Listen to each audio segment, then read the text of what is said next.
मानते हैं हम। भारत में जब कोई पवित्रता के लिए हम लेते हैं उसके शब्द उपयोग करते हैं माँ।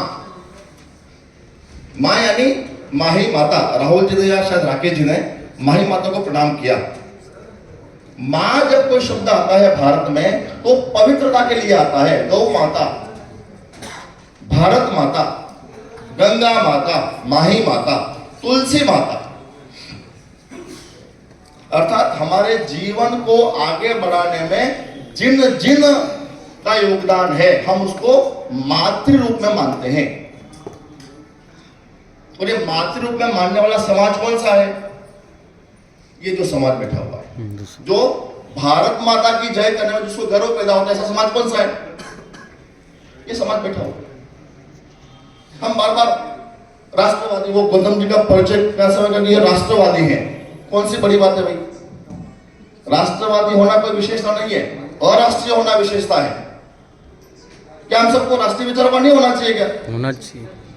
तो राष्ट्रीय विचारों होने में कौन सा बड़ा एहसान कर दिया गौतम जी और किसी और ने भी? और राष्ट्रीय होना महत्व का है, उसकी पहचान होनी चाहिए कि राष्ट्रीय विचारों का नहीं है। और जब मैं राष्ट्र कह रहा हूं तो राष्ट्र किसे कहें? राष्ट्र होने के लिए क्या क्या चाहिए, किसको परिभाषित कर रहे हैं? राष्ट्र को परिभाषित करना तो कौन कौन से तत्व चाहिए?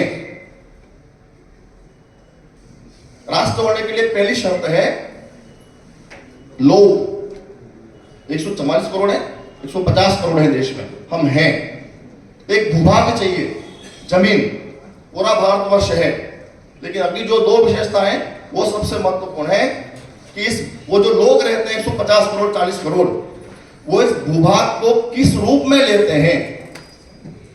वो इसको भोग भूमि मानते हैं या मातृभूमि मानते हैं? भोग भूमि मानते हैं या पितृभूमि मानते हैं? भोग भूमि मानते हैं या पुण्य भूमि मानते हैं? इस भूमि के प्रति देखने की दृष्टि कैसी है इस समाज की? तो मां रूप में मानते, इसलिए भारत में यही से आता है। इसलिए वो बंकिम चंद्र कहते हैं कि तुम ही दुर्गा दशधारिणी। क्या अंतर है अमेरिका की भूमि में यहाँ की भूमि? कोई अंतर नहीं है। कंकड़ पत्थर ऐसे होड़ वहां भी होंगे, यहाँ पर भी है, अंतर कुछ नहीं है। भूमि के प्रति देखने की दृष्टि कैसी है समाज की?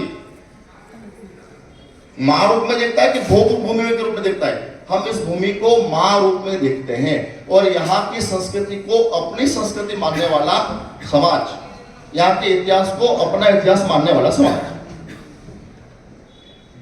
ये 4-5 विशेषता जिस समाज में हो, जिस किसी पूजा पद्धति को मानने वाला हो, जिस किसी